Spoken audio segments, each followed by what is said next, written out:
Do you want to do more than follow orders? Think outside of the box and manifest your dreams? Then you've come to the right show. Welcome to the award-winning podcast, Holding Down the Fort by U.S. VetWealth.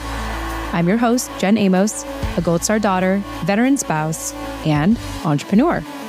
For Season 8, we continue our wonderful partnership with the Rosie Network to highlight motivational stories of personal growth, financial awareness, and autonomy in our military community. We're also excited to showcase our partnership with Blue Water Advisors. Well, we have a lot in store for you this season, so let's get started.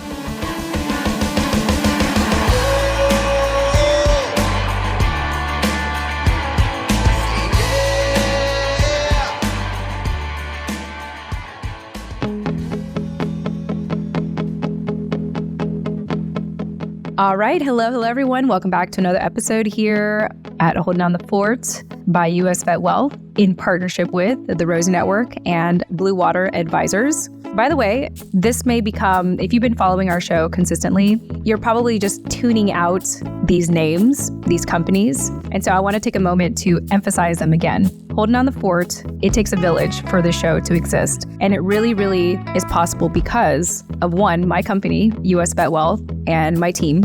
Two, because of the partnership with the Rosie Network.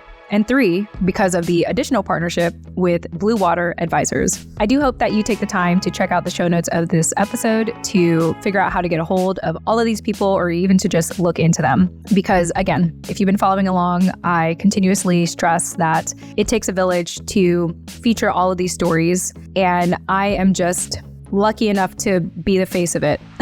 Yay. And if you don't want to see my face, well, thank goodness you can just listen to the podcast.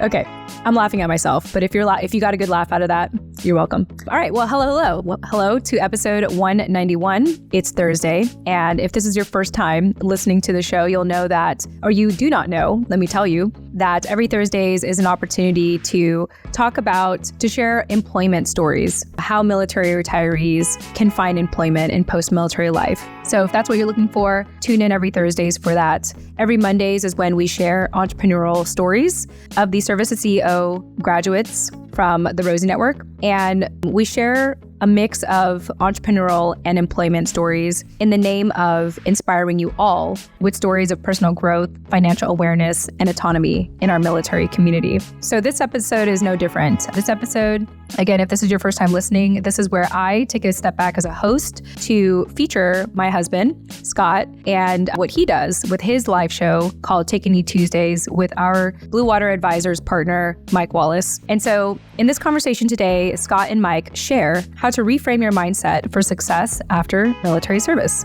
And the way that they do that for this episode is they share findings from a recent networking event. They discuss how networking is important for career development and transitioning out of the military. With Blue Water Advisors, Mike aims to help the transition process through individual coaching, networking opportunities, and data-driven career insights and resources. Scott and Mike discuss how reframing one's mindset from following orders to seeking better job opportunities is important for a successful transition to civilian life. Lastly, they emphasize why military retirees should maintain networks after landing new jobs. So, very fun conversation. I do want to set a disclaimer if, again, this is your first time listening to these Thursday episodes, that events and updates that may have been mentioned in this conversation may be outdated. The reason why we share these replays is so that you can get a glimpse into Scott and Jen's world as a husband and wife team in our ever-evolving entrepreneurial journey.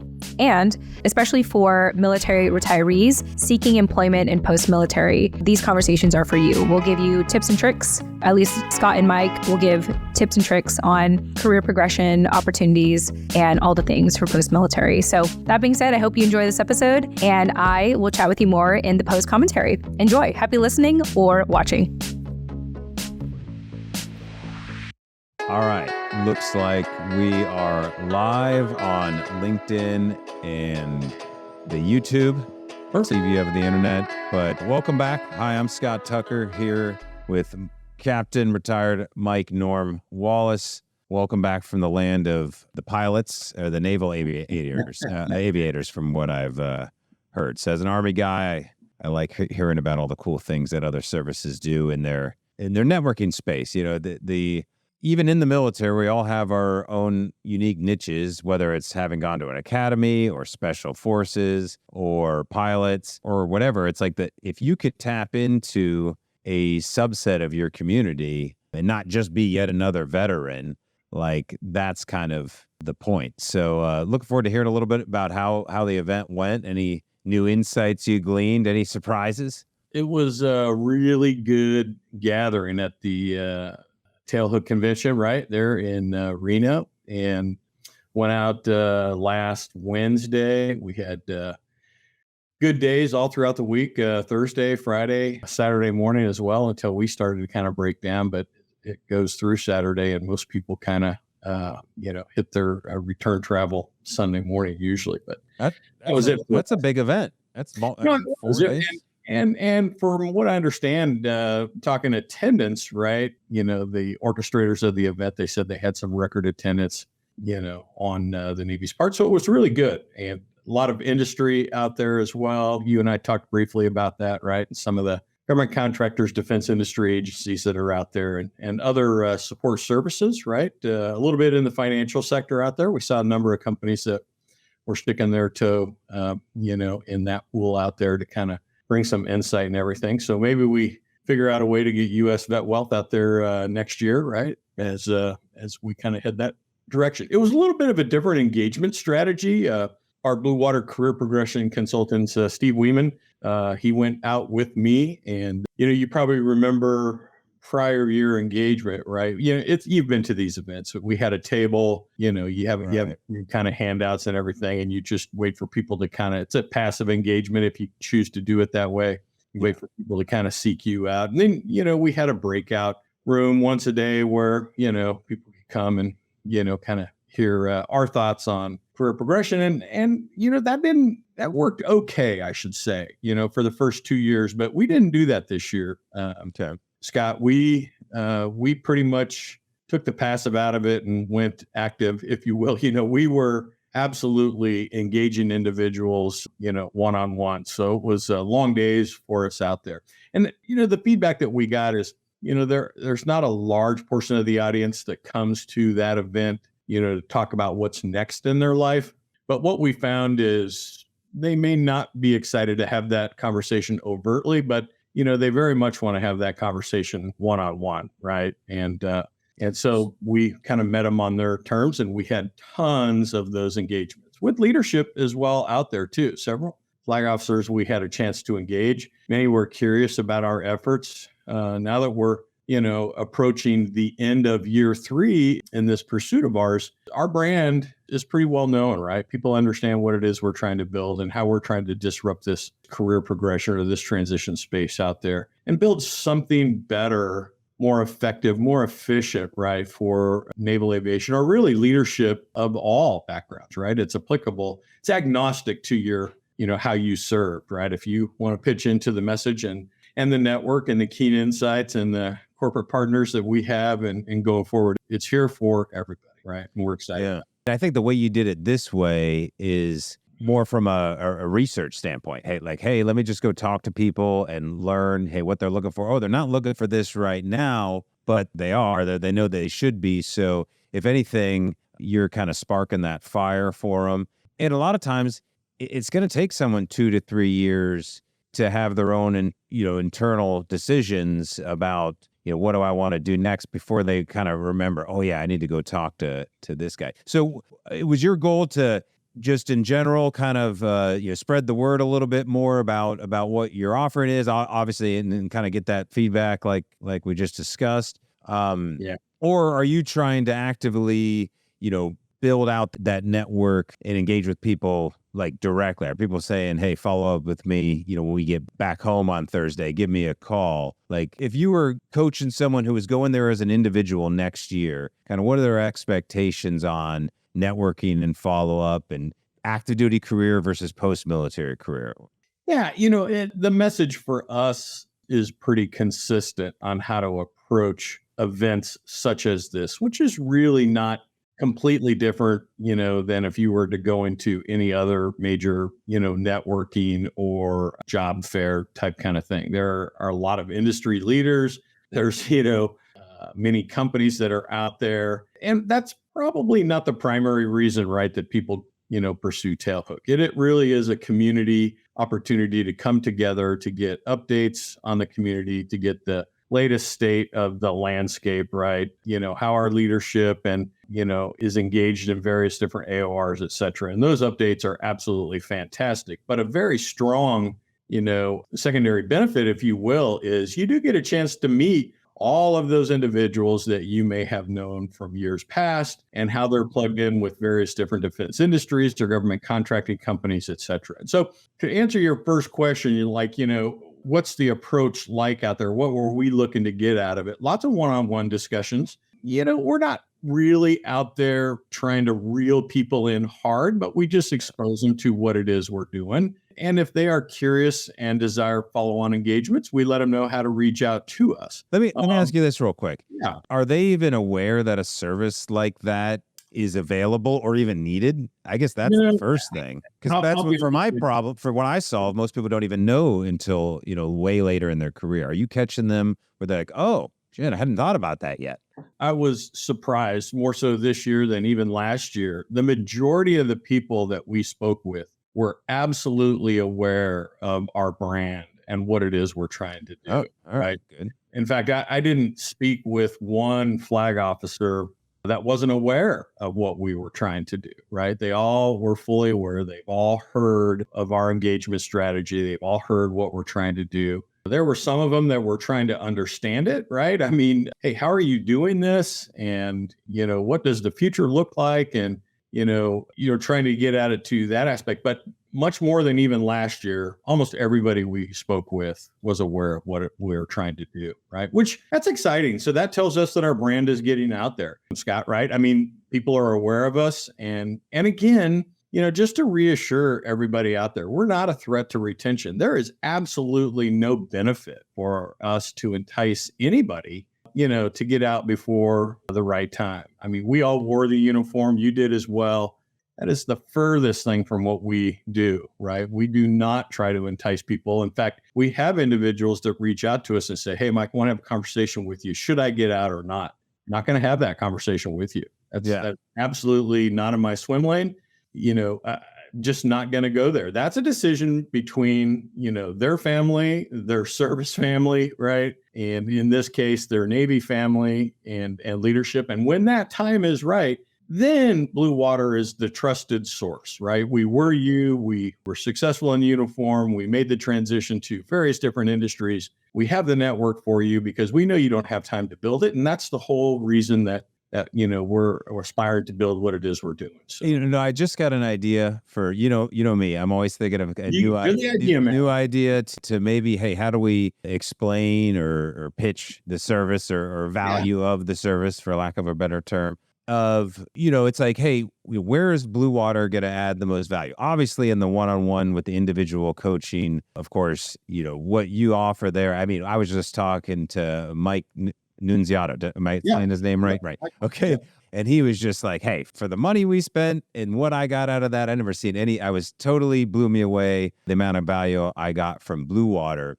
But, as you are talking to flag officers and you start talking about things about retention and when do I get out of the military and concerns there, from my perspective, Scott Tucker's perspective, having just talking to many retirees year after year for the last 15 years. Yeah, I'm talking more on the life insurance side of things, but obviously I'm hearing all the other concerns that are coming up during the retirement window. And it's just, I call it decision stress, right? Yeah. There he is. He's right. He's listening right now. So did Mike pop on? Yeah, I call it decision stress. It's just, imagine, yes, we're leaders in the military, but we're following orders and SOPs, and now we have to make our own decisions. And yet another thing that we have to figure out, just like, how do I get a job is now my job. Yeah. And so whether it's the individual seeking out any of these, the hiring our heroes services or whatever it is, Sure. or more individualized, customized coaching, kind of what you offer, wouldn't an organization benefit from letting their members know, regardless if they're 3 months out from military retirement, 3 years out, 10 years out, it's coming anyways. Why not allow your organization, this is a hint to you flag officers, to know that, hey, allow Mike to come into your organization, do some sort of government contracting. That's the cool thing about being a veteran-owned business, and allow your leaders to know that there's going to be a resource. Stay focused on the job at hand, military duty. Of course, we know what we signed up for. When we're in uniform, we get it, but it's always going to be coming. And so if we're stressed out about it, stressed out at home, and we don't stumble into Mike Wallace until we've already been frustrated, TAPS wasn't good enough for me. Now I'm going to go search it out. Yeah. Let's allow those things to kind of, anyways, that's kind of my motivation behind all this. Absolutely. And Scott, you're a big part of that, right? And you and I have been kind of, latched up at the hip there, with US VetWealth and your efforts. And I love kind of the partnership that we put together so that we can bring those resources to bear. But I just want to say one thing about what you just said. It's even more than that. In fact, the conversations I had with leadership is not only are we not a threat to retention, but just to riff off of what you threw out there, right? It's more than that. Imagine a senior leader, because, as their workforce progresses in seniority and through time, there is some concern. Hey, eventually I'm going to have to get a job. Oh my gosh, what is that like? And where are we going to go? And is there going to be a job for me? I don't know. And we live that, right? Our career progression consultants, Steve Weeman, all these guys have lived this same feeling. And imagine if leadership would just take us at face value. Let me partner with Blue Water. And I could literally go to leadership and imagine the power of an analytical dashboard, such that leadership could say, listen, workforce, stay engaged, stay Navy, stay Army, stay Marine Corps, or whatever it happens to be. Space Force. Don't forget Space Force. Yeah, Space Force, and don't worry about what's next, because let me tell you what I've got. I'm building a pipeline for your exit strategy. I have a network for you to plug into. And analytically, over the last 3 years, here's 450 points of contact. Here's the breakdown on 05s. Here's the breakdown on 06s. Here's the breakdown on 07s. Historically, these individuals are finding, right, X percentage are going to this industry, X percentage are to this industry. This is how long it takes them to navigate that career progression or that transition space. In other words, don't just make it a squishy discussion where, hey, I think you're going to be okay. You'll figure it out. No. Put data to it. Tell them, reassure them that when the time is right, you truly have their back. And analytically, this is what your path is likely to look like, right? I mean, we deal in statistics, right? Hey, if 350 people in front of you that look just like you in your background, it looks like this, that's what you want to pursue. Well, guess what? We not only have good data to share with you on what your timeline is going to look like, but I can also tell you what you can expect compensation wise. I can also tell you how long it's going to take you. I also have a network ready for you to plug into, right? It's just ready made. And we're so excited about this. And so just to kind of take your point, to the next degree, right? It should be, more than just another service. This was a service. And when we first started this, we built this. It's grown beyond just Navy, lines, but, we built this for our leadership. And we just said, hey, gone are the days. We don't have to be, the recipient of underperforming, legacy and, institutionalized programs that continue to underserve us, right? We don't have to live in that world. And so we're building something different and better. And it's filled full of analytics, keen insights. It's a network. We've got landing reports. We've got compensation. We've got all of this. We're just removing the fog of war, right? There's no fog here. Come here, walk out of the darkness into the light and understand exactly, right, the field that you're stepping into. And that's what we want to bring to the table. Right. We do it on the military battlefield. You do it on the financial world, right? Exactly. It's the same thing. I mean, people don't know what SBP is. They don't really understand it. It's a program. It's legacy and institutionalized. And let's face it, it's been failing many individuals for a long period of time. It may be a good fit for some, but it's not for everybody. And, those kind of conversations, right? And your approach and your analytical approach and discussion to that just removes the confusion, man. It's just math. And your point is valid. I know you and I have chatted about this, as much as what I think the mathematical approach helps remove the emotion out of it. But at the end of the day, you're right. It is still an emotional decision, right? And a discussion to have. But the point I'm trying to make is your approach and removing the confusion and just breaking it down into ones and zeros and just say, if this is you, then we think this is a better answer. And that in and of itself, I think helps reduce the stress of it because and that's understandable. You make it understandable. Well, that's all either you and I are doing or anybody that's acting in some sort of consultant role. It's like we have this experience and this knowledge that we stumbled into and discovered in some way. We kind of packaged it together and we think it can help you make decisions easier. But that actually leads us into the next thing I wanted to kind of get your thoughts on, because while whether it's your program, my program, or just going through the military, just say our program. I like that better, right? There you go. The whole idea. Or just going through the standard check boxes of military retirement, my approach, one of my mottos is, hey, it's time to stop following orders. Not in like a mean way, just in a, like literally you're leaving the military. We don't have to follow any sort of government program anymore. And on the financial side, that means you don't have to tie into the benefits system if you don't want to, or if it's too costly for you. Mm-hmm. But that also means, when everybody got all excited, remember when Google came out with a whole translate your MOS into a post-military job? And then all us Army guys are saying, like, we don't want to do our Army job in a civilian world. I mean, maybe you pilots are different. But it was like, no, I don't know what I want to do when I grow up. What is there to do? And I'm reading this new book by Scott Adams. He's the founder, the Dilbert comic creator guy. And he's also a big, like, kind of heady influence persuasion type guy. And so he's got a bunch of books out there about success. Anyway, so I was reading this chapter and I was like, wow, this is exactly kind of what we talk about. And his whole point is to kind of reframe your mindset on expectations of all sorts of various things. Mm-hmm. That's what this particular book's about. But I'm thinking about from you're getting out of the military, you're used to following orders, your pay scale's your pay scale. Like you can do better than the next guy, but you only get whatever rating you can get. The guy can only have so many top blocks. Like we know what system we're in. Yep. But that's not the system on the outside. We kind of think it is, and we understand how we're going to, if we get brought in as a vice president, maybe after a few years, I get some stock there's growth. Yeah. We're so used to that one frame of how we get promoted.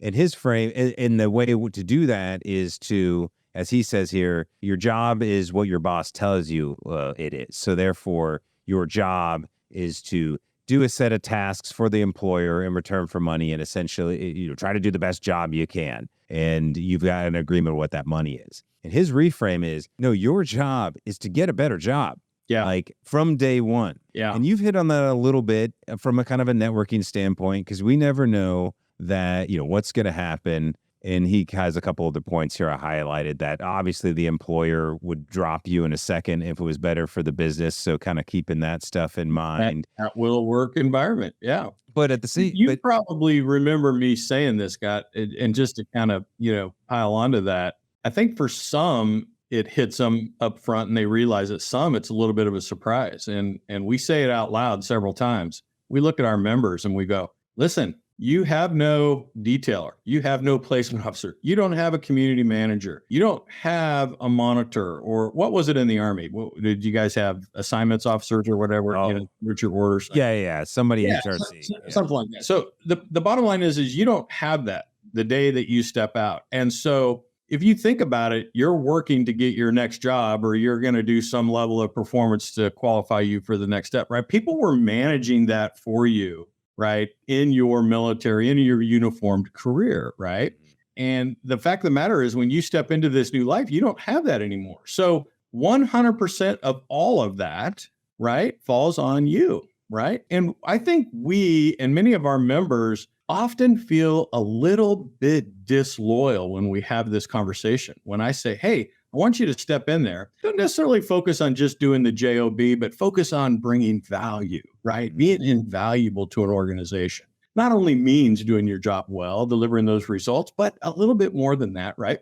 But never stop networking, never stop looking for that next adventure that you're interested in. And it doesn't have to be a disloyal conversation. Maybe you love the company you're with so much and you want your boss's job, or you want an elevated position, right? You want to figure out a way to kind of move up. You love the culture, you love the environment, you love everything about the company. That doesn't mean you want to stay at this level forever. Yeah. And you shouldn't feel bad about having those aspirations. Here's something that's very, very popular in the tech community. Maybe you need to go to another company to get that experience before you bounce back at a higher level inside the company. That's incredibly, incredibly common. I see that a lot when I was at Amazon, and I would, hire people from Microsoft, and then they would go back to Microsoft, and then they would come back to us, and it's just this melting pot. And people go where there's a need, right, for that level of contribution, and then they get the experience. You with me? Yeah. And everybody wins in that regard, right? We shouldn't feel bad about it. Yeah, and that's what I like about this reframe approach that he explains here is that you're putting yourself more as the value add, and so the frame is, I'm coming, if I'm coming in every day to do the best thing I can to either get promoted out of my job, or I'm attracted to another job that's a better fit. Like now it's the employer's responsibility to value you, or to be using you in a way that fills you up, to be paying you what you're worth. You're putting yourself in, again, you're in a, because from my perspective, when you're getting out of the military, as a kind of, I'm always, our war chest strategy is about the idea that, hey, you're going to be self-employed at some point. That's the idea of retirement. So if we can, redefine what self-employment is, that's just increasing your streams of income. So if you only have one employer, well, then there's the risk. But if you control that environment, then you fire them, they don't fire you. Right. And the fact that you already have that first source of income of a military retirement pension, plus maybe some VA disability, now the idea is to stack other sources of income. Maybe it's just one employer because you find a good fit, but to allow you to have the curiosity of exploring those other think of it as sources of income. Maybe you can have multiple employers in a way that, now you're a consultant to, that's what you did, right, Mike? I mean, you were with the employer Amazon for a while, then you more or less self-employed consultant role, same type of thing. Very unplanned, right? I mean, if I'm honest with you, I had no intentions of going down that road. It was, when I left Amazon out of Seattle and came back to the East Coast, there was no shortage of companies that wanted to reach out and just say, hey, we'd love to hear kind of what you did there. We'd love to hear your thoughts on process improvement. And how did you guys approach this? And how did you guys grow and scale? And hey, you grew a team from 15 people to thousands by the time you left. And what did that look and feel like? And there's a lot of interest, right? So the brand, when you leave a company like that, right, especially on really, really good terms, solid terms, and there's no shortage of people that are curious about this. But this is even for our members, right? It goes all the way back to the very beginning. It's the first thing that we talk to them about. It's like, you've got to have a strategy, right? You got to sit down and you got to give a little bit of thought about where you're at today. What are the big rocks you want to kind of preserve, right? What are the things are not negotiable in your life, man? I want to do these things. I want to preserve some quality time with family, and I'm absolutely not leaving this area. And so those are the big rocks. Now, does my strategy and what I'm pursuing align and support that, right? So you really got to back it up a little bit as you do it. But I love this blurb in the page that you're putting up there. It really does. You got to think about it a little bit differently, right? And again, I love what you're doing and what Blue Water does and the network we've put together.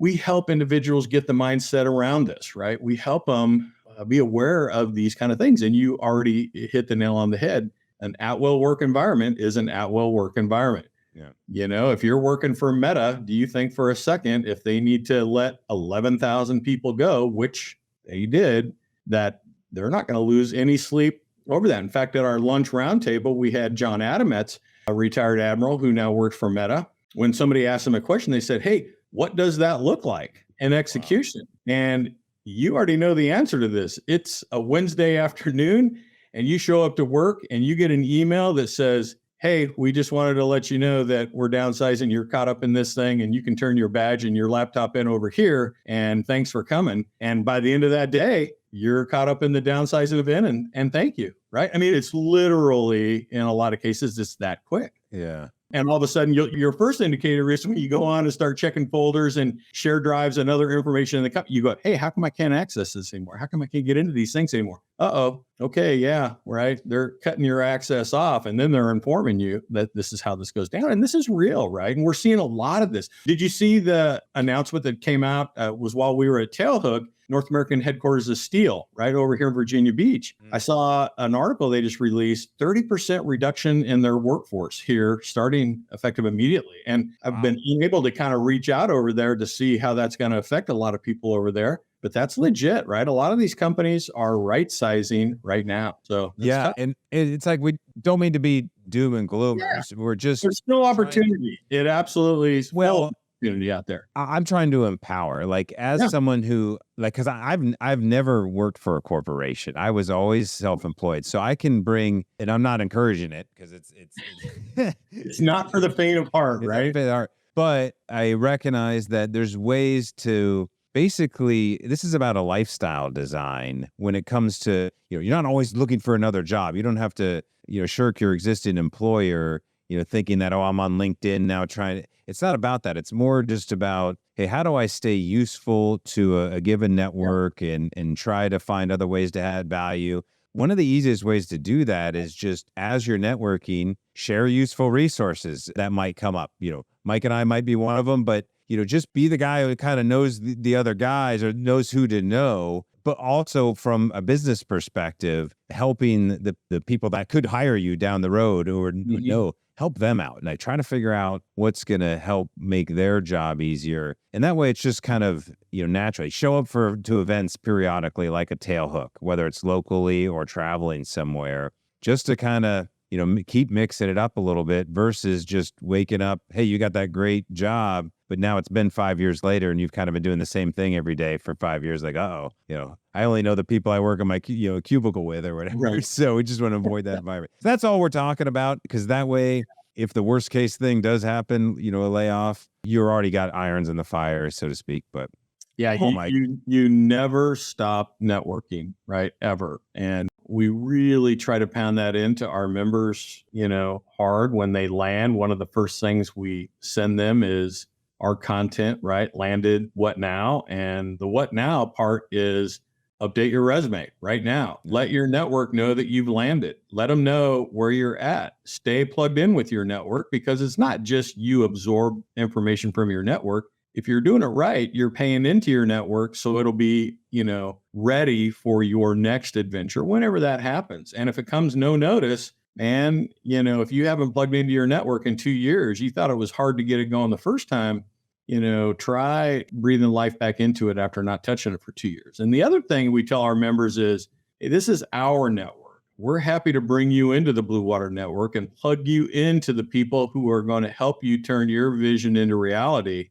But you need to be respectful of the network, right? And we've had some individuals fairly recently that aren't making it a priority, that are being bad networking, participants. And when I say that, they're ready to have conversations, we connect them, and then they go dark for 2 weeks when it's good for them to come up and have a conversation. That's not being productive in the network. And that's harming the Blue Water Network for those that are following you. So, we'll give you the benefit of the doubt once or twice, but if that continues, right, we're going to have some conversations, because a network is a perishable skill, right? It's a perishable resource, if you will. Well, and that's why I think it's great to do those landing reports here on the show, like we did with Mike. So for listeners out there, if you're ready to come do your landing report, share your experience and any insights you have that's unique to your experience hiring, and how you're considering still networking while you're out there. We'd love to, share those stories and insights as well. And we just kind of keep this conversation going and making this a hub for that network. And if we can expand it out into, I think what would be valuable for this extended audience is to host a virtual networking event that, everybody gets a 2-minute blurb. Here's who I am, what I'm trying to do, what my timeline is. Maybe we have a featured employer or expert speaker type of thing. I've been in versions of that, just Zoom calls. Everybody's doing a version of that anyways. It doesn't hurt to have yet another one. Absolutely. You get 20 or 30 people. And it's just practice. Like what I like to say is it's just repetitions. One, we got to live in this virtual environment. So, one of the unique things that we could even coach on is how do you look good professionally in a virtual environment? Like you and I are doing the okay office version of it, but maybe for an interview, there's some tricks for lighting, where to put cameras, whether or not to have sound and microphone. Weird things like that are meaningful nowadays. How do we get on LinkedIn? Maybe doing LinkedIn strategy. How do you start posting? Is anybody going to see it and comment and be mean to you? To alleviate some of that, just it's awkward being online. It's awkward for me doing this right now, to be honest. But we got to put ourselves out there a little bit. No, what you already know, right? And for the listeners out there, it is awkward, but you've got to get your voice out there. You got to get your brand out there. So doing it in a networking event on a Zoom call is a safer way to do that, but also very useful because we can say, hey, anybody learn a tip from that? Or what ends up happening is even if we've got a lot of guys also all going through the job hunting experience, right in that one spot, sharing tips and insights, but also someone is like, oh, I just talked to this company. You might actually want to talk to them. That kind of stuff I'd like to see kind of show up. Let me give you, for the listeners, let's give them a huge bit of insight. Here's one of my most recent networking tips. Perfect. When you connect with an individual, whether or not Blue Water connects you with that individual to the company you're pursuing, or somebody else connects you, or you connect with this individual via cold call strategy, which we have lots of information on how to navigate that space. However you do that, you make a connection. And one of the things that we expose our members to is, hey, one connection is rarely going to result in, Mike, I networked. I met somebody at Northrop Grumman and they didn't offer me a job, so I'm moving on, right? I mean, that is, you got to have depth in the company, right? I mean, most of the time, we want you 6, 7, 8 people deep in a company as you're learning the landscape, the environment, the culture, right? You're generating conversations about you on the inside by those individuals, right? And so one of the things that we espouse that members need to do is they need to keep those contacts current, but they don't want to go back because they feel awkward. Mike, I don't want to go back and just say, hey, how's it going kind of thing. So as you're pursuing individuals in that company, on your LinkedIn page, you can follow companies, right? You can follow them down there. And if you follow a company like that, which you should be doing that anyway, that's a searchable field.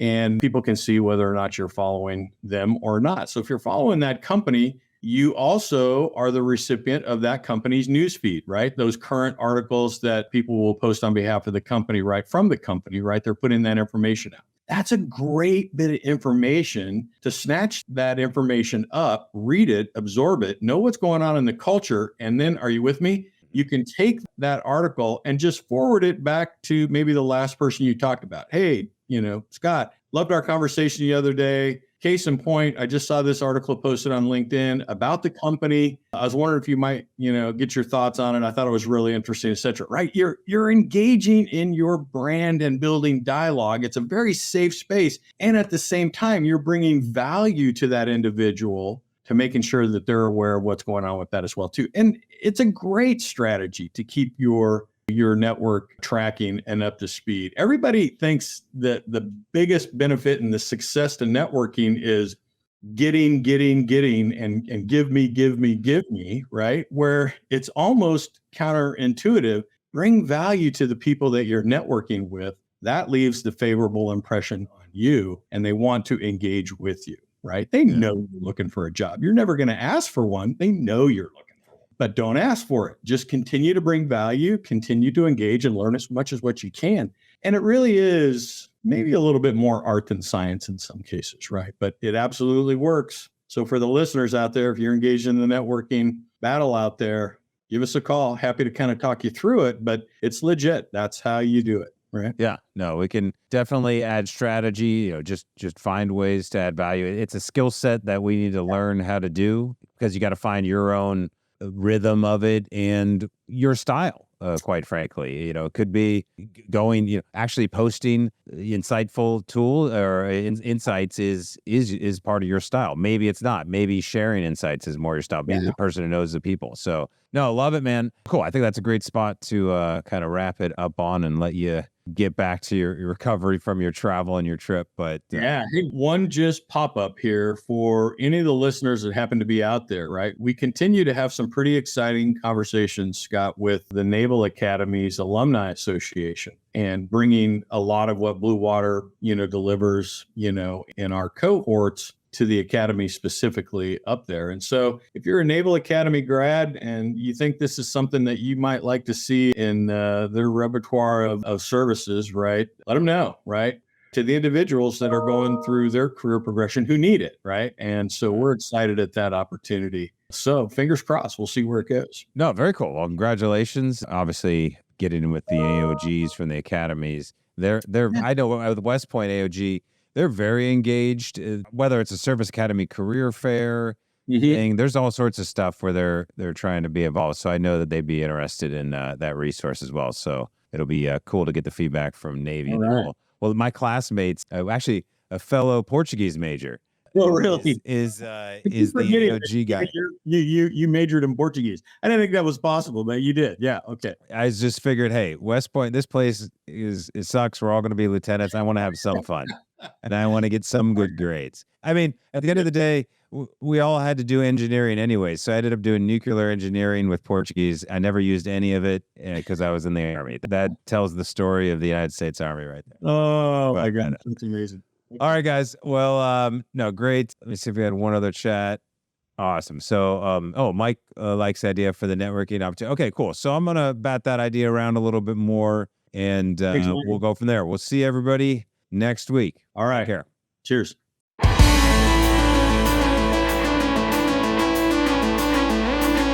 Hey, this is your host, Jen Amos.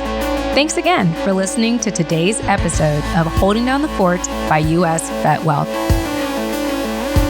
Visit holdingdownthefortpodcast.com to access the full show notes of this episode, including resources mentioned and bonus content. Once again, that's holdingdownthefortpodcast.com. Lastly, stay after this outro music for something a little extra. Thanks again and chat soon. Bye for now.